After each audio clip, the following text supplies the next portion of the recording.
Success Insight shares the stories of the people with passion and drive who make things happen in the world. Here's your host, Howard Fox. Hello, everybody. This is Howard Fox, and welcome to another episode of the Success Insight podcast. Our guest today is Richard Allred. Richard is the president and CEO of ATS, a company that has provided innovative solutions to protect and treat the world's water since 1979. Richard has over 25 years of experience dealing with water issues affecting municipal, military, power generation, agriculture, mining, you name it. If it deals with water, Richard's company has been involved with ensuring that we are protecting our world's water supply. And in those 25 years, because he is the president and CEO, he has a lot of experience when it comes to leading, managing, mentoring, coaching employees. And Richard is also the publisher of the best-selling book, Purify, What Clean Water Teaches Us About Making Smarter Decisions in Business and in Life. Richard Allred, welcome to the Success Insight podcast. Hey, Howard, how are you doing? It's great to be with you today. Thank you so much. And I have to first state, I love the title of the book, Purify, and what clean water teaches us about making smarter decisions. And I would love if you could, before we dive into the book, is just share a little bit for our listeners, a little more about your background, how you got into this business, and what are some of the lessons you've picked up along the way? I really got involved in water treatment. My father is a chemist and years ago started the company, and water treatment was the area that he chose to go in. Now, I'm not a chemist by any means, but I really enjoyed working with my father. He was a good, honest man, and I could see that as even a little kid. Sometimes I would get to travel to rural locations that were a little more friendly and letting little kids into their plants and seeing things. And as I watched that, it intrigued me. But one of the other things that really kept my interest in this is the importance of water for people in every industry. I realized really early in my career that treating water was kind of like living episodes of how it's made. I got to go see how oil is manufactured, how it's extracted, how computer components are made, gyroscopes, foods processed, insulation, just everything. And so it was a fascinating industry, and every location's unique, and every water from every location is different. And so there's different ways you have to attack the problem. So just a curiosity. And I thought, you know what, this is something that can be enjoyable for a career. And it helps everybody. Everybody's got to drink, everybody's got to eat, and all of us like the gadgets that water helps provide, electricity to cell phones to computers. One of the insights I got from the reading of the book is I believe we take, in some ways, water for granted. Is we, here in the U.S., and I live in a major metropolitan area here in Chicago. You're out in Utah. I don't know the distance from, say, Salt Lake, but venture to guess, when you go to your tap to fill the teapot, coffee pot, or you take the shower, drink from the faucet, we anticipate that this water is going to be free of bad things, for the sake of better words. And I think we take it for granted. And then as I was going through the book, and you were interjecting stories from your history of some of the projects you've worked on in Brazil and the Middle East, and even spent a fair amount of content speaking about the water supply in Flint. And I'm from Detroit originally. And when that episode happened in Flint, it hits home, even though I live here in Chicago. But my sense is we take things for granted, and water being one of those. Oh, for sure. Because all of us, those of us at least that were raised here in North America, the U.S., any of the developed nations, you go to the faucet, you turn it on, you have clean, potable water. You can drink it. There's been trends over the years to move towards bottled water. If you're in a developed country, your water's typically safe. Now, you have times when we'll have something happen, like Flint, And it becomes a really big deal because so many of us have taken it for granted for so long. We turn a faucet and water comes out. That doesn't happen everywhere. There's countries, just as you have brown outages, with the electricity in California sometimes, or that there's water issues that stop in lots of places. So they don't have water ongoing. But there's lots of places that just don't have water treatment. And we deal with the drinking water, but also the sanitation, the wastewater. And there's many countries and people that are not served at all or underserved by sewer treatment. For us, we flush the toilet and it's gone and everybody's good. But it's a big deal and it's tricky because we have people looking at how, hey, we're contaminating this way or this way, but they really don't probably understand to what extent the problem's causing, because the water's still there, but it's dirtier, it's more contaminated, and it takes more resources and energy to retreat it so that we can use the water again for drinking. A couple of items that also jumped out for me is I had a interview last week, a gentleman, John Dillinger, it works for an IT company out in Silicon Valley. So silicon, the microchip. And it never dawned on me that water is a component in the making, in the construction and production of that microchip as it cleans the chip and all the I don't know what you would call it, precipitate or the stuff. There's stuff that gets left behind as that chip is being produced. And what do you do with it? I have my Kindle. That's how I read your book. I have a smartphone, which is turned off. And all of these chips that are going into making it are getting more and more sophisticated. And it also means we're demanding more and more of these types of devices, which means we're going to demand more and more of the water. But we have little understanding or awareness of what actually went in to make it. The other story was one when you were negotiating to be a part of a project, I guess it was in Israel. Israel is known for its desalination plants. And it never dawned on me, after you desalinate the water, what do you do with the salt that's left over? It's got to go somewhere. And that was just the big takeaway, is we don't often understand the consequences of our decisions. And I think that also plays back into this whole idea of leadership. And do we share the full story? Do we just share with people, here's what you need to know? And you really have a point of view on that, just given your experience helping to create clean water for your clients and the working countries. But we don't really understand the implications of some of the decisions we're making. Yeah, we really don't. And I live right here on Silicon Slopes. So we've got the big tech industry that's kind of migrated from California a bit, but it's a great industry, makes awesome things happen. But without water, you're not able to run it. And you've got to have people that can think through how you're going to perform this. Now, the water that's used for microchips or for creating your cell phone and all these electronic components, that's the most expensive water that's made. It's theoretically as pure as we can get it. And to do that, you've got to have a lot of waste. And so, how do you deal with that waste? How do you make it so that you can have a plant that's zero discharged? And fortunately, there's lots of people in the industry that really do want to make a difference. And, we had a customer, so that they could be zero discharged, did a project that had a 36-year payback. That'd be unheard if a bank was trying to finance that or anybody else. You're not going to do it. If it's going to take you 36 years to pay back to save a couple gallons of water, it's not going to happen. But you really do have people that really want to make a difference. They want to make the world better. And one of the things that I think is really interesting in the space, it doesn't move as quick. It's not as glamorous as tech industry, but it's every bit as important. You could argue more important, because you get thirsty every day. You can go a day without your cell phone. It's hard to go a day without the bathroom or drinking.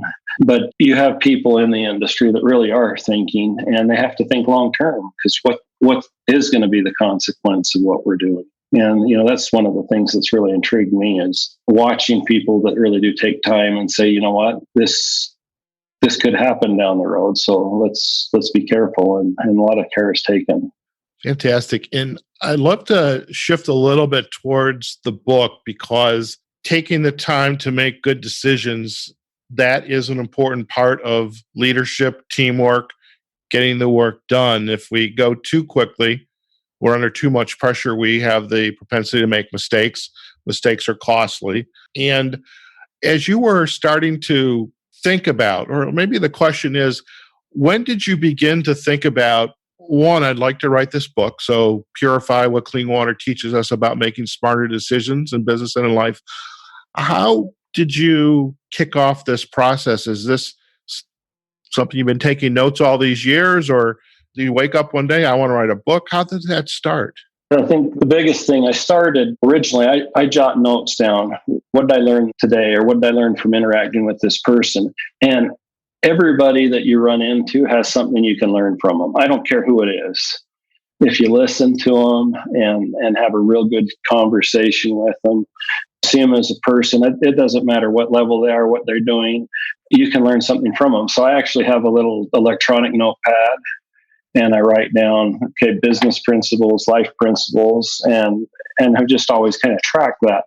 I hadn't really considered writing this book until come first of the year. I decided probably about October of last year. I thought, you know what, next year I'm writing a book. So I started the book on January 2nd. My plan was to release it in October, which would end up getting it released in October.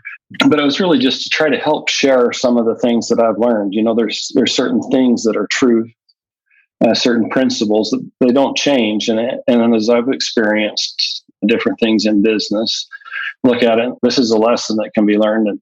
And whether it's my own experience or listening to other people, and here's kind of what they've gone through, then you learn from that. So I also read pretty extensively. I try to read 6, 7, 8 books a month. That's a lot of books.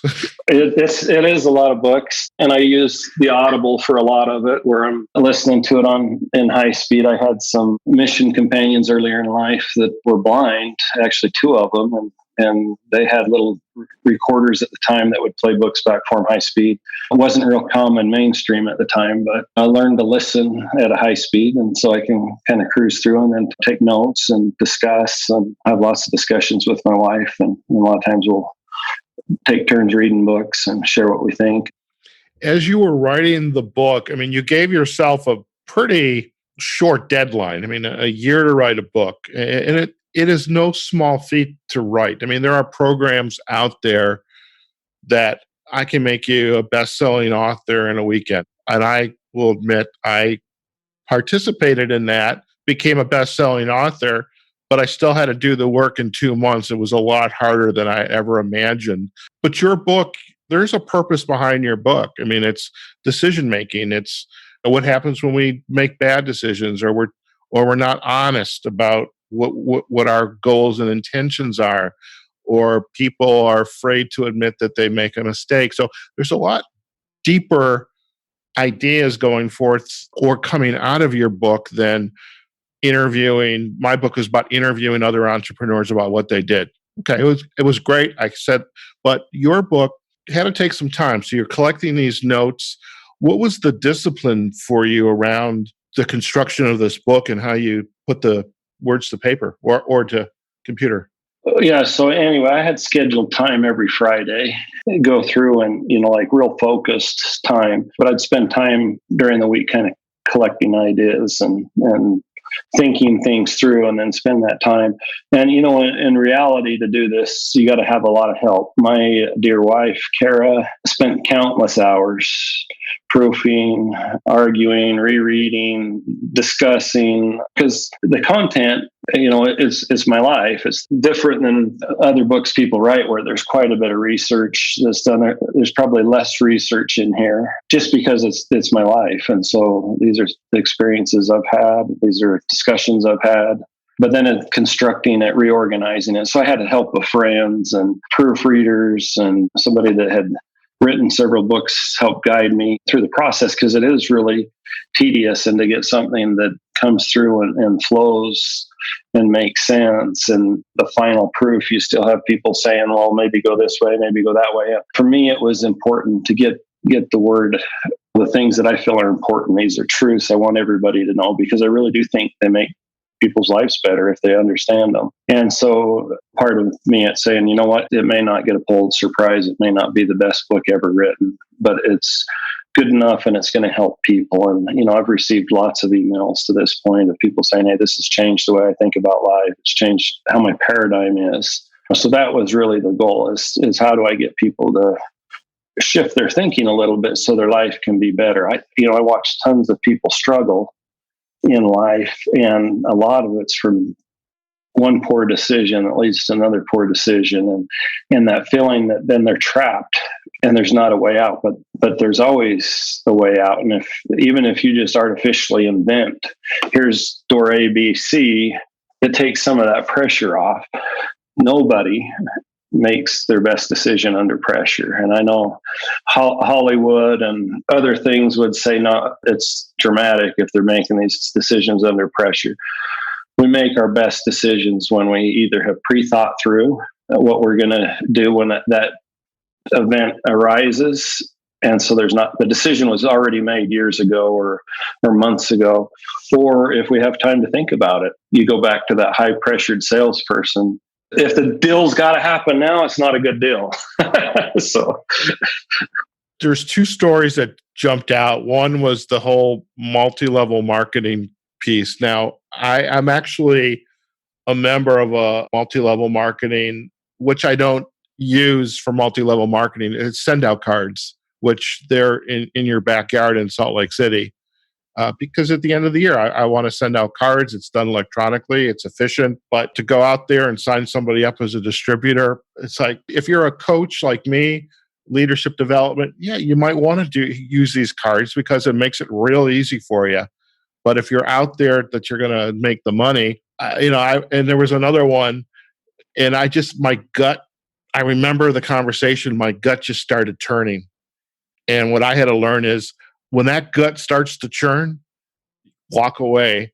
And so that was not to disparage MLM, because there's a lot of people that love it. They're successful at it, and good for you. And there's lots of good people doing it. There really are. Yeah. And the other story I loved, and I think you kind of just alluded to it, is when there's a decision to be made, it's good to have a network of folks. Now, you're the fortunate, you've got your wife, Cara, you've got your kids, you've got your mentors to help you not necessarily make the decision for you, but to be a sounding board. Here's what's on my mind. This is what I'm thinking. You're not asking somebody to solve the problem. You're just asking for their feedback. What am I missing here? Is there something else I'm not seeing? And I love that one story when the marketing team was coming in. They wanted to do work for you so they could all of a sudden generate your revenue. And you went to your mentor and he just pulled you into his office and made them wait, and they eventually walked away. But I guess the idea, though, is having people on your team to be there as the sounding board. And most people don't take advantage of that. They're afraid to ask for help. Yeah, really, most people are afraid to ask for help. And one of life's secrets is people love to help. People love to be asked what they think, what their insights are. All of us want to, at some level, feel like we have something to offer. And yeah, if you go ask somebody, hey, be my mentor, you're kind of setting them up for a commitment they may not want. But if you ask them for advice, they see you listen and execute, they're going to keep helping you. People will double down. I remember, I think it was a news commentator, Chris Matthews, saying that people always double down. If they've helped you and you're doing it, people are going to double down. Hearing him say that, really stuck out to me too, because people really do that. They want to help. And if you keep moving forward, they want to continue. People like to get on a train that's moving. They want to see progress and there's lots of people. And the cool thing is you can learn something from everybody. So it's asking. Would you mind just talking a little bit about the construction of the book? I mean, we've got Why We Make Bad Decisions. There's adages in leadership development circles that leaders should not be afraid to make a mistake. I mean, there's mistakes that are extremely costly, but they're mistakes. Okay, it's a mistake. What did you learn so you don't happen to do it again? And then you've got the fundamentals for the decision making.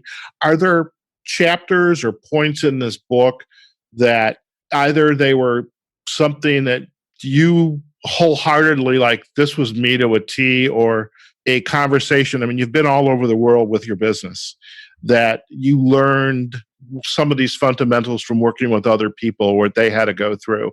So I'm kind of curious on both ends of it, what you've learned yourself and what you've learned from working with others. Let me maybe start with others first. I think one of the things that I've really learned is when you're dealing with somebody that's a level 5 leader, there's not a pride there. There's really is a humility there. They're very confident in what they do, but they also know themselves very well. Like, these are the 3 things, or these are the 5 things that I do better than anybody. And everything else, I've got to find people that are smarter, better. And there's never a fear of, I'm going to get people too smart around me. It's like, no, everybody around me better be smarter than me, because I do these 5 things really good, but I don't do everything else good. So that was something that I really learned from watching them. I've dealt with lots of people that would be in the upper echelons, I guess, around the world, the billionaires. And the ones that I've interacted with, it's a small segment compared to the ones that are there. They're actually really good people. They know themselves really well, and they know the things that they do really well. Of course, there's always the hot shot on the side, but the ones that I've personally interacted with, I actually just met with one this week. I had a great discussion with him. I could tell from our conversation and his knowledge and insights that this guy was successful. 2 days after I left his home, found out how successful he was, and it was quite a bit more. And it was just somebody that thought we ought to get to know each other. And so we sat down and had an hour conversation, and probably end up having a good friendship long term. But anyway, these people know who they are. They know what their weaknesses are, and if you ran into them, you'd never guess the amount of success they have and the power in that they have. That's being humble. It's humility. Yeah. So I've learned a lot from watching those. The ones that I feel like are good leaders. There's others that make lots of money that I don't see as good leaders or role models, and I wouldn't want my kids to follow. Or, I've got 6 kids and I want them to have good lives, and that there's a lot more to life than money. So I've learned a lot from them. From my own experience, it's kind of learning to be real with what things you're really good at, and you can tell that a lot by what you're drawn to, what things you really have an interest and passion. And for myself, I love the conceptualizing and getting people to cooperate, especially people that typically wouldn't cooperate.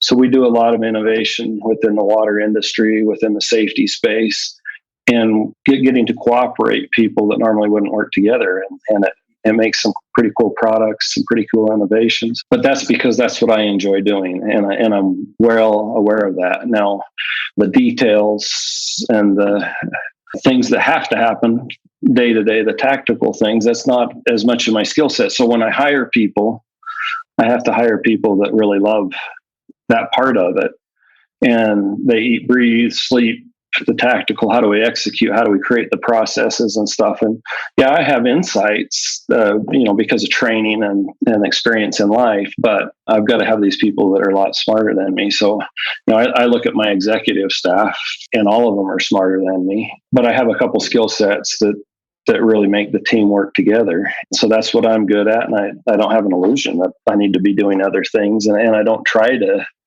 say I'm going to become this so that I'm complete. I probably won't ever be a complete. I have certain talents that I believe are God-given, and I'm going to magnify those and do the best I can with those. We can always learn, and we're continuing to learn, hopefully. And if we already know what our sweet spot is, what our capabilities are, that's great. Though we can still continue to learn. And if there's something that's out of my wheelhouse, I'm going to bring a smart person in and ask them to take on that responsibility. I need to know that they're performing and completing the work, but I can rely that they're going to actually execute it. Something dawned on me when you're talking about bringing the right people in. I love your approach to recruiting. I'm doing a little recruiting now for a Bay Area company, and the idea, and I'm going to start to ask this, by the way. So, Richard, I'm taking your idea, is ask somebody What was the last book you read? I love that. Yeah, if they're not curious, if they're not constantly learning, they're going to have that same interest in your company. They're punching a time clock, and people don't get ahead, and companies don't get ahead when they're working with people that are just punching a card. They've got to be engaged, and there's so many cool things in life to be engaged in. So for employees, find the place that you're really engaged, and for employers, same thing. Find people that are engaged and excited about what you're doing. Excellent.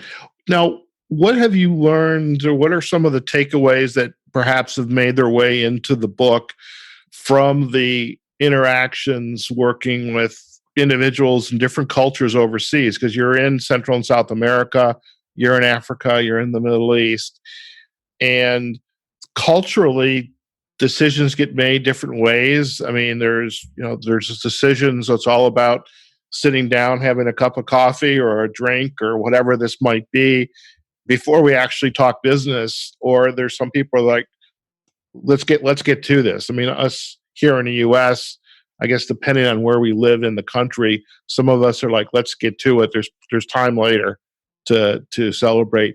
What have been some of the lessons learned from the individuals outside of ATS that have made their way onto your lessons learned, or perhaps into the book? I think one of the big things is this realization that people are really smart around the world. And I hate to say it because it may be a little stereotype, but we're very ethnocentric as a country. As kids, everything that's good that's been invented is invented here. And that's not really the case. There are very smart people all over the world.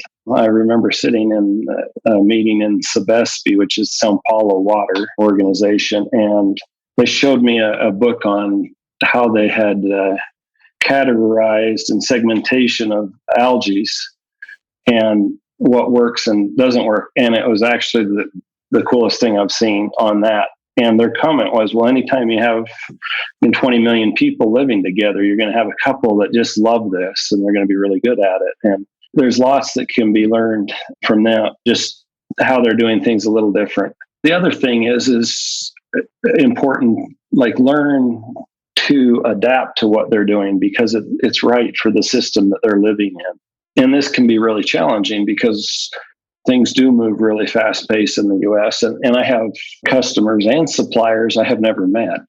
Latin America is more relationship based. And so that time it takes. And a couple trips ago when I was down, I think it was back in April, I was down and, they said, well, we're going to get to a meeting. We were probably already 30 minutes late for the suggested time for the meeting. And a couple gentlemen I were with said, you know what, you really are a native to Brazil because you're not panicking. And everybody we've had from other countries, Europe, the US, would be freaking out because we're late to the meeting. And you realize the guy that set the meeting may go home and take a shower and have some lunch and show up at 5, and it's not because they're trying to be rude or anything. It's just life happens and it's difficult to move around, but they communicate within those and the changes and stuff. And so it works out. And so if you work with the system instead of trying to say, hey, we're going to do it this way, our way's the right way, our way's the right way for here, and our way's not the right way for the other countries that we deal with and the other people.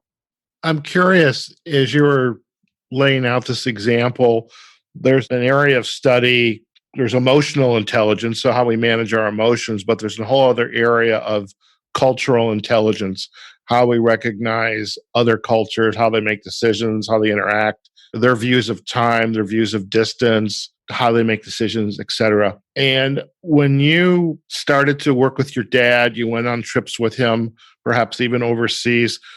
When did the realization that I can't go into another country with a potential client and be the American that knows it all? I was called a know-it-all. I remember when I was in the UK, somebody says, you Americans, you think you know everything.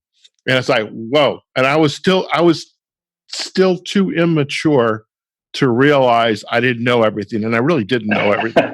When did you realize, wait a minute here, I have to understand who these folks are, what's driving them, how they make decisions, etc. I can't go in as this, I'm an American, we know everything. That actually happened years ago. Probably 27 years ago, I was serving as a missionary for the Church of Jesus Christ of Latter-day Saints in the Campinas, Brazil mission. And I remember going to my first city was Birigui, and I remember walking around thinking, I could show these guys how to fix lots of things. But after a short period of time, and I really started to see the people as these are real people. They have hopes and dreams. They have desires. They're children of our Father in heaven. As that change happened, I started to see, you know what, these are good people. They're smart people. The way they're doing it is right for here. And so that happened years ago as a missionary, knocking doors and meeting with the rich, the poor, the impoverished, and seeing all of them are people and all of them really matter. And all of them have good thoughts and ideas and hopes and dreams. And the thing that really struck me is every place I've been, everybody wants the same thing for their children, for their grandkids. They really do want a good life. They want them to be honest. They want them to be productive. Seeing that really shifted my mind. Very good. And speaking of the wanting the best for our kids and as parents, grandparents, the work that you're doing at Empower Mali, that was very interesting, of helping them kind of navigate the issue of water, because in Africa they have a water issue. And how did you, maybe we don't have the full time that we would like to talk about it, but if you could maybe share some 30,000 foot view of what Empower Mali is and the work that you and ATS have been doing over there. Empower Mali is an organization that builds schools closer to where the people are, so in the villages. And what this does is it makes it so that kids don't have to go fetch water so they can attend school. A real big protection is for girls that once they start hitting puberty, most of them drop out of school because they're going to be raped. Bad things are going to happen on their way to school or to work. And so we're putting the schools within their village so that they don't have that. And what it does is it means instead of a girl stopping at 5th grade, 6th grade, she's going to make it to high school and become educated, maybe have a chance to go to college. A component of that is you've got to have water in the area. So Empower Mali had worked out a deal with a gentleman named Yasa Manki, who has run for president a couple times there, where the federal government would provide professors that are trained, educated. We would build the school, and the local village would provide the land and the upkeep for that school. So that partnership to make sure that things would keep going. As a company, ATS, we've gone back in now and started doing water systems on our own. We've set up a nonprofit called Cara that we have funded projects ourselves, and we'll continue to do that. And part of that's because a lot of our suppliers or a lot of our customers are saying, hey, how do we get involved? With our understanding of the best water practices, the best sanitation practices, and then this mindset of how can we simplify it. So a system we put in Mali in August, we have a basketball team, high school kids install the system. So a system simple, solar powered. It provides the disinfection where lots of wells are drilled. This is actually provides the disinfection. So it's safe drinking water. And the one that went in August provided water for 1,000 people that had never had water within 5 miles of their village before. And now they have drinking water there for all those people. So there's lots that can be done. And, as we look at it, a future, this Cara and ATS, as we do this partnership with our organization, we're going to be able to provide clean, safe drinking water. We're going to be able to provide reasonable sanitation means for people to deal with their sewer and that, so it doesn't contaminate the water. And then the other thing that we do is ag water. And so we can help the crops grow, but we also hope to roll out in these developing areas where we can put some of the nutrition, the micronutrients into the plant, and so that we can eliminate the malnutrition. So water is still unsafe water is still the number one killer in the world, more than wars, heart attacks, accidents, all that. drinking water that's not safe is our biggest killer, and we really believe we have the tools to do that. Now, our goal going forward is to work with other organizations as well, like the Safe Water Network, where we can team up and really bring these solutions. Some of these same principles that are in the book about making decisions and what leadership is and how you develop your teams, your staff, are you finding that those same principles are translatable when you're over into areas of the world where struggling to put food on the table, water to drink is more important than the decisions that have to be made or how we treat people? So I'm curious how some of the principles within the book then translate to how you're going over there and perhaps being the role model, the mentors, the guides to help those organizations think about things, a little different, do things a little bit different, behave a little bit different. So that's what makes, what I really see them as what makes them principles is they're universally true. The law of gravity affects everybody the same way. And these things that I describe as principles in the book, I really believe are true and universal. Now, when you're helping people, you've got to meet their temporal needs first. If you're hungry and that, then you're not going to be looking that much into this spiritual or higher level of thing because you're starving. And so you need to help with those. But it is a series, and those principles are correct and true. And as you help people understand them, it does change their life and make things better. Fantastic. Richard, in the time we have left, I want to share with our audience, I would like to share with our audience the best ways to get a hold of you, to learn more about you and your work. But there's a question I'm just begging to ask, because right over your shoulder is a set of golf clubs. Oh, yeah. That shoulder. All right. And I am curious because I have a client who is a professional golfer, and she's very interested in leadership. So as a business owner, an executive, a leader, a mentor, a guide, what has golf shown you or demonstrated for you about what leadership means? I think part of it is keeping your head. And I wish I golfed more than I do. I try to get out as often as I can. But this idea that sometimes you can't, just go, you've shot off in the rough or whatever. If you try to go straight to the hole, it doesn't work out. Sometimes you got to divert. So sometimes you got to slow down to speed up.